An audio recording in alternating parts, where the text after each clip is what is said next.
అందరికి నమస్కారం ఫ్రెండ్స్. నేను రేపల్లె రాజు. ప్రతి మనిషి క్రిస్టియన్ మీద చాలా మోగుతున్నాడే. ఎందుకు? కారణం క్రిస్టియనే కాదు, హిందూ కానీ ముస్లిం కానీ ఎవరైనా కానీ ఎవరి మీద ఏటుపడ్డా, ఒకవేళ వాక్యాలు చేసినా కానీ అది చట్టరైతే నేరం. ఒక కులాన్ని, ఒక మతాన్ని ఎవ్వరు ఏలెత్తి చూపకూడదు.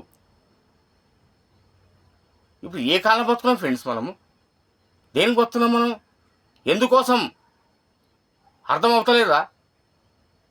నిన్న వరకు వీడియో కాల్ చేసి చాలామంది చాలా అసభ్యకరమైన, చెప్పకూడదు ఇంకా నేను అట్లా అసభ్యకరమైన దుర్భాషలు